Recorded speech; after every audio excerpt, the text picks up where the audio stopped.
High, তোমার নাম কি বলো? Hello sir, my name is Monoranjan. তো মনোরঞ্জন, তুমি এপিএস অ্যানিমেশন 5 বেসিক্যালি কেন চুজ করেছো? স্যার বলতে গেলে ছোট থেকেই এই 3D অ্যানিমেশন কার্টুনগুলো দেখে অ্যানিমেশনের প্রতি একটা ভালোবাসা জন্মে।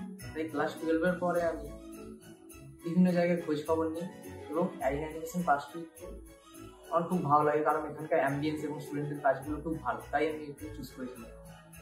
তো এখনো অবধি তোমার এক্সপিরিয়েন্স কেমন? হ্যাঁ, এখানকার এক্সপিরিয়েন্স খুবই ভালো।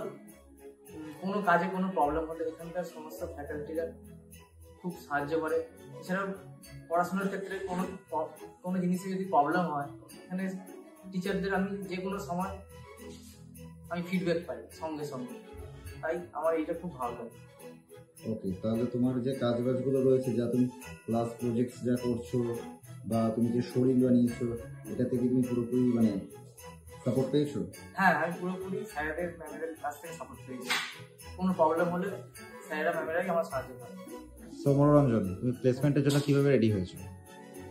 হ্যাঁ স্যার, প্লেসমেন্ট পাওয়ার জন্য প্রথমে নিজের পোর্টফোলিও, সিভি, কভার লেটার, এই বেসিক জিনিসগুলো খুব ভালোভাবে তৈরি করতে হবে। এবার সেইগুলো তৈরি করার জন্য ইয়ার স্যার কিছু স্পেশাল ক্লাসের অ্যারেঞ্জ করেছিল, সেই ক্লাসগুলো আমি অ্যাটেন্ড করেছি।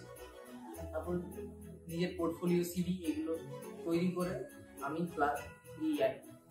সাবমিট করেছি। এখানে সাবমিট করার পর তারপর এখান থেকে বাকিটা প্রসেস হয়ে কমপ্লিট হয়েছে। তো তুমি তো কারেন্টলি প্লেসড। হ্যাঁ স্যার, কোন কোম্পানিতে?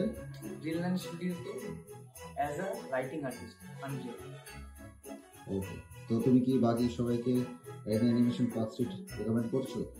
হ্যাঁ, আমার মতো যদি কেউ নিজের ক্রিয়েটিভ স্কিলটা বাড়াতে চায় তাহলে অবশ্যই এখানে অ্যাডমিশন নিন।